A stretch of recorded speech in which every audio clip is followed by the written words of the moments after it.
What's up, everyone? Today we are dissecting the hip joint so that those of you who are struggling with pain can start to build a mental map of the hip so that you can overcome it.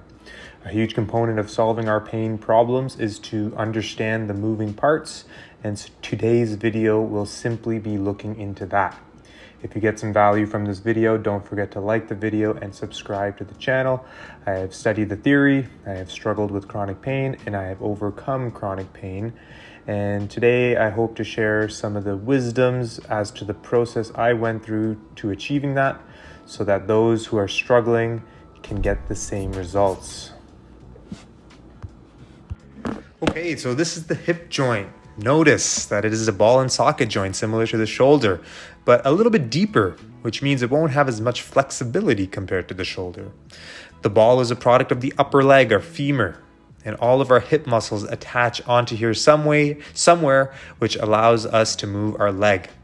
The socket part is on this thing we call the pelvis. While it looks similar to the socket of the shoulder, the main difference is that the socket is actually made up of 3 different bones, which we will probably go into in different videos, but for now, just understand that the socket of the shoulder is kind of just 1 bone, whereas the socket of the pelvis is 3 bones, and that adds a little bit more moving parts to the whole situation, and solving problems involves understanding the moving parts.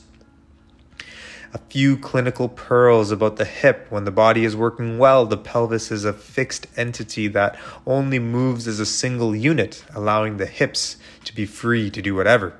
With hip issues, the pelvis is a little bit more floppy at one of these 3 bones of the pelvis that I just mentioned, and this doesn't allow the hip to do its thing, leading to all sorts of funky pain problems.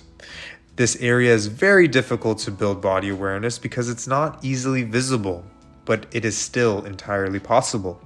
Having a visual and creating a mental map will allow you to add a layer of intention to those same physio exercises that didn't work, so that you can actually get the value from what those exercises truly have to offer. And that's it for the hip joint, guys. Thank you for tuning in. As always, if you got some value from this, please hit the like button, hit the subscribe button, share it with someone who is struggling with pain and needs some answers. If you made it to the end, I want you to comment the secret word femur.